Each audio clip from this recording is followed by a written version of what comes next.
Welcome, Leo. This is your October energies on the October eclipse for you. We're going to talk about where it happens in your life. What is it going to mean? Where Mars is going to be spending the next 7 months of your life. Okay, what area of your life it'll be spending that 7 months and how that's going to affect you. What are some of the possibilities of how that Martian energy can express? October 25th is a solar eclipse. It's a Scorpio solar eclipse, is our shared values. And sometimes our shared values can be money, energetic bonds, like, you've been through something with somebody, an experience, and so you create literally energetic bonds form. And because it's Scorpio, sometimes, I think of people who've been through, could be hurricanes or any sort of a crazy ass natural disaster. The people that survive, it's like they have a bond. It's like a band of brothers, right? They've been to war together. Absolutely. Because it's Mars and it's Pluto too. So those would be people that you likely have had other lifetime, other experiences with, not your personality, not this physical body, but from another time. It's a south node eclipse. So because it's a south node eclipse, there's a release involved. Okay. It is a solar eclipse, not to make this confusing. Okay. The sentence would be a south node solar eclipse, right? And a solar eclipse means it's a new moon. It's the sun and the moon together. Right. So that means it's a new beginning. We're starting something new. Absolutely. But because it's a south node, this tells us we have to let something go. We're releasing something in order to make room for that new thing. Okay. So there's that piece of it, right? So let's take a look and see what area of your life, 2 degrees of Scorpio, in your 4th house of home and family. So 4th house, let go because something new is happening, right? So what the heck does the 4th house mean? Well, the 4th house, when I say house, it literally is your house. And if you don't live in a house, it's wherever the heck you live. I got a YouTube neighbor, a good YouTube neighbor, a good friend, who his house is his truck. He lives in his truck. Right. That's boondocking with Dennis. Been living in his truck for like 3.5 years. Right. And I didn't realize it, but there's tons of people who are doing this. But anyway, they're a band of brothers. Right. Because they all have that camaraderie that, yeah, man, we rough it. This is kind of like their life battle, right? Because some people need to constantly have a battle, a war going on, truthfully. Some people start stuff with other people. They instigate, bring up arguments because they just feel like that combativeness edge all the time. So some people go to the gym to get that out of them, right? So anyway, it depends on how you work that out in your life. But because you have this in your home, Leo, you have this in your home, there might be this instigative sort of combative energy, because again, it's Mars and Pluto, because they both rule Scorpio energy with family, because it's not just the physical house, family members, right? But more specifically, feminine family members, even more specifically, mom energy, someone who's nurturing, someone who feels motherly. There's that kind of vibe going on there. Okay. So there's a lot of history here. All right.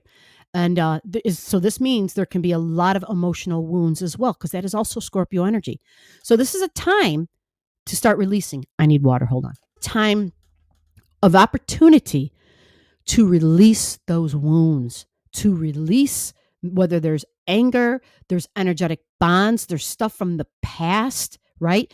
And that's exactly why stuff happens with mom or with the family or even in your present home, because you're carrying stuff from other lifetimes. All right. It's not so much that the people around you are doing this and doing that. What's happening is the things that they're doing are triggering your soul's history. And so when it comes up in you, you have this feeling, right? It just comes up and immediately it's freaking Pluto. It's freaking Scorpio. It's going to feel like it can take out whoever, right? So there's going to be varying degrees of what I've just described. Some of you may be like, well, gee, that doesn't really happen, and I get that, because there's a whole slew of other things that could be happening in your chart that could either add to what I just said or lessen it, like make it much easier, right? But for anybody listening, if anything here resonates with you, if you're like, oh my God, like That's why. Okay. So what it means is it's a time for you to start journaling, not just about like the everyday events, but when things happen and an emotion and a feeling or a fear pops up, what do you like? Do you try to ask yourself, where did it come from? And then like ask all the way back, okay, so then where did that come from? And trace it back. And it's not about pointing fingers at people in your life. It's simply just about getting to the root cause of it, because it's Scorpio energy, it's Pluto, right? And so we have to pull it out at the root level. And there's the only person that can do that is you. Nobody in your life can do this for you. Okay. So just keep all that in mind. Once that's done, then that's when the release happens.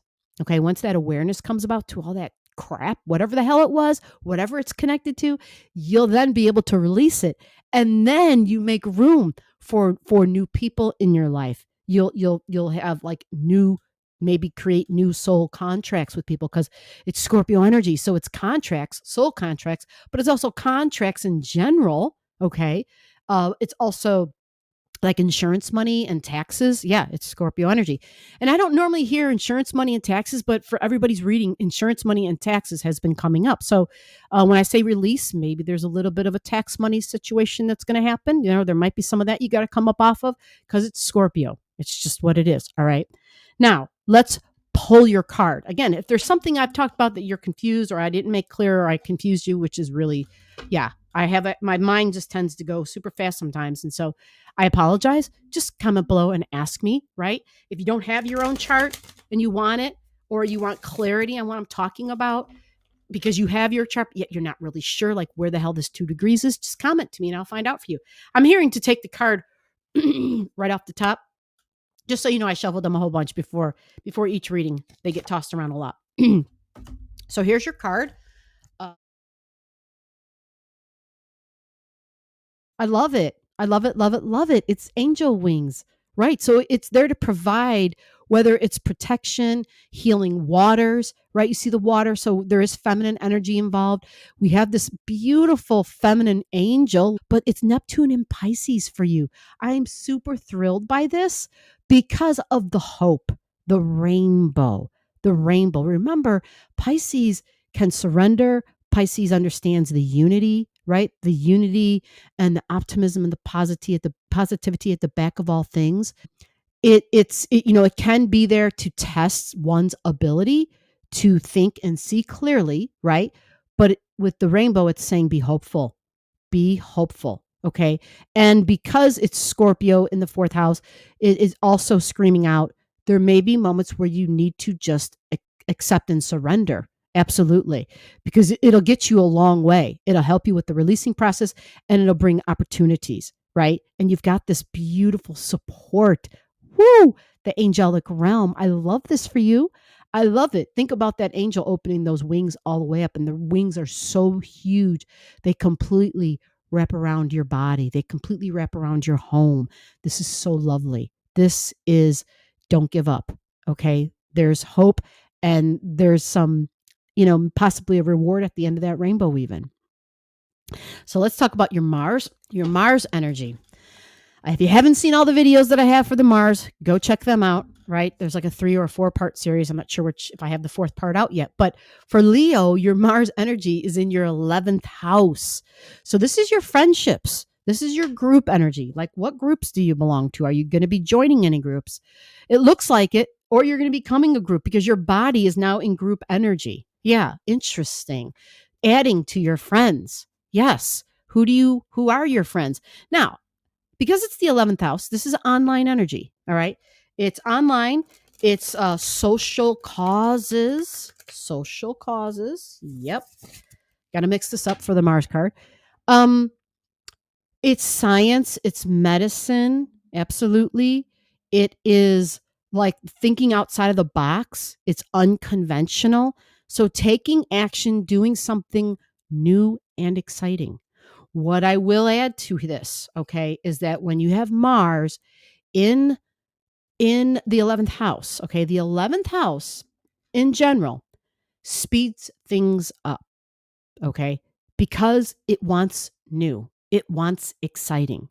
That's the 11th house energy. It's like it can't get new and exciting fast enough. And it likes a bit of independence. That's that 11th house energy. Yeah. It says, I'm going to take action, but I'm doing it by myself. I know it doesn't make sense, right? Because it's in the placement of groups. But the whole point of it is you think about, when you were younger, right? Still living with mom and dad, and you found your first group of friends. Yeah. Right. It was like you were making a family outside of your home. Your friends kind of almost became your family, possibly. Okay. There were certain aspects to it, right? And so it can be really beneficial, but we have to be super careful with people that are our friends. Not that they're going to harm us or something, but as the individual who's got Mars in their 11th house, we got to remember how our Mars energy can be super, it's about the ego. It just thinks about itself a lot of times. Okay. And Mars right now for these next months is really powerful. So, yeah, we're not even in that powerful energy yet, right? Once I believe it's the end of October, once that hits, yeah, Mars goes out of bounds. So it'll be like Mars on, yeah, Mars on roids. I think I read somebody said Mars on roids. We got to be cautious with the things that we say, cautious with the actions that we take. We got to definitely think things through. We got to slow things down. That is what I would recommend. Having Mars in your 11th house, you have to be willing to slow your words down, slow your actions down, slow. You want to be the mind for the group because Mars tends to not be the mind. It tends to just go. It's like, okay, we're doing this, bam, because it's all about moving. It's all about being physical and taking action. And it wants to be first. It wants to be first. So being an Aquarius, yeah, this can be tricky. This can definitely be tricky. All right. So you just want to be really aware of that you're dealing with something that is not you. That's how you do it. Like, that's how I do it. I say, okay, this body is not mine, but I have to be the parent of this body. I have to discipline it. I have to show it the correct way to do something, a way where I'm not going to, it's not about, I don't want to ruffle feathers. It's about, I want to think long term. What is my long term goal? How do I objectively get there without burning bridges, right? I have to watch that my Mars energy can be, it can say some things that are can be quite harsh, right? But at the same time, it's this vibration of it's so eager to learn new. It's so eager to learn a new skill set, right? It's so eager to absorb new data and information because, yeah, this is Mars and Gemini. So we got to remember to fold that into this. And so that's siblings and coworkers, right? Definitely social media and those sort of communications. Remember, Mars can be combative. So you decide what works for you. Mars on roids in Gemini in your 11th house, definitely doubly impatient because it's in Aquarius. Absolutely. The desire to be first, the desire to be the rebel. All right. So I'm going to pull your card now. I'm hearing I just mixed them. They're saying give them a regular shuffle, like one of these. So let's do that for you. We're going to pull a card. All right. They're saying to grab the one on top. And that's what I'm going to do. Here it is. Remove those out of the way. And I need a tissue now. Hold on. Okay. So here's your card. What does this tell us? We've got the compromise energy, surrender, Pisces. See that? Pisces and Neptune. And we've got Taurus, your values, your love. See how it's got like a strong Virgo vibe to it too? Interesting, strong Virgo vibe. What this tells us is spending time in nature may be quite beneficial. Fantasy, sci-fi, but we've got the nature spirits here. Spending time in nature, the nature spirits, spending time with the earth. This would tell me when we talk about that group energy, being involved with people who are about the earth, who are about taking care of the earth, whether it's pro action for climate change, whatever. Okay. Something about values. You see Taurus energy there, Taurus and Venus. So definitely food and gardening, right? Like what this person is doing. Maybe just planting trees could be as simple as that. There's support here, but the support comes most strongly when you're spending time, when you're being creative, when you're in nature. This will help the surrender. This will also open up intuitions. I'm hearing that at those times, it's the added information that comes through then. They're telling to be careful, okay? because the nature nymphs are involved and they like to have fun more than anything. So with them, it's really a time for you to laugh and to enjoy and to kind of escape, to use that as an avenue of escape. Okay. So this is a super supportive card. And this card, the way I'm seeing this and hearing it, is this is to help you balance your Mars energy. Mars, again, very physical, likes to take action. So this is saying get out in nature when you're feeling very fiery, when you're feeling all get up and goey and I got to be first. There's, some people with that Mars energy, they got to literally go into a ring. Like they go and they spar with people, literally. I'm not saying you need to do that, but think of something that would physically challenge you in a healthy, balanced way, because that will take that extra, Mars on roids edge off, right? Hopefully. Leo, enjoy your October. So below the video, I'll have all the degrees for those of you who like to pay attention to the degrees in your chart. Again, if you don't know and you want to know, just comment below.